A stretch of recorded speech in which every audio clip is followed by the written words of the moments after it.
আজ আবারও চলে এসেছি মামের রান্নাঘরে নতুন একটি রেসিপি নিয়ে। আজকে আপনাদের বানিয়ে দেখাবো আলু দিয়ে মুরলা মাছের ঝাল।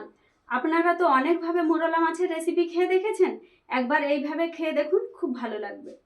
সো হ্যালো এভরিওয়ান, কেমন আছো তোমরা সবাই? মামের রান্নাঘরে তোমাদের সবাইকে জানাই স্বাগত। তো মা এখানে সবার ফার্স্টে মাছের মধ্যে লবণ এবং হলুদ দিয়ে মাছটিকে খুব ভালোভাবে ম্যারিনেট করে নিয়েছে, আর অন্যদিকে কড়াইতে তেল গরম বসিয়ে দিয়েছে। তারপর মাছগুলিকে তেলের মধ্যে দিয়ে লাল লাল করে ভেজে তুলে নিতে হবে।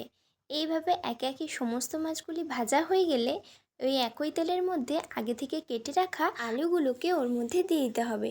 তারপর এর মধ্যে দিয়ে দিতে হবে পরিমাণ মতো লবণ আর পরিমাণ মতো হলুদের গুঁড়ো দিয়ে খুব ভালোভাবে নাড়াচাড়া করে আলুটিকে ভেজে নিতে হবে। ততক্ষণে অন্যদিকে একটি মিক্সিং বোলের মধ্যে পরিমাণ মতো রসুন, আদা, দুটো পেঁয়াজ, দুটো কাঁচা লঙ্কা এবং একটি টমেটো দিয়ে একটি স্মুথ পেস্ট তৈরি করে নিতে হবে। তারপর অন্যদিকে শিলনোড়ার মধ্যে 1 চামচ গোটা জিরে আর 1 চামচ সাদা সর্ষে দিয়ে একটি স্মুথ পেস্ট তৈরি করে নিতে হবে। আর অন্যদিকে আলুগুলো ভাজা হয়ে গেলে ওইগুলিকে তুলে নিতে হবে। তারপর কড়াইতে তেলের মধ্যে আগে থেকে তৈরি করে রাখা পেস্টটি দিয়ে ওর মধ্যে পরিমাণ মতো লঙ্কার গুঁড়ো, পরিমাণ মতো হলুদ আর লবণ দিয়ে মশলাটিকে খুব ভালোভাবে কষিয়ে নিতে হবে। তারপর এর মধ্যে অল্প করে একটু জল দিয়ে নাড়াচাড়া করে আগে থেকে ভেজে রাখা আলুগুলো এর মধ্যে দিয়ে দিতে হবে। তারপর আলুটিও খুব ভালোভাবে কষানো হয়ে গেলে এর মধ্যে আগে থেকে তৈরি করে রাখা জিরে ও সর্ষের পেস্টের জলটি দিয়ে দিতে হবে এবং আরও এক বাটি এক্সট্রা জল দিয়ে খুব ভালোভাবে ফুটিয়ে নিতে হবে।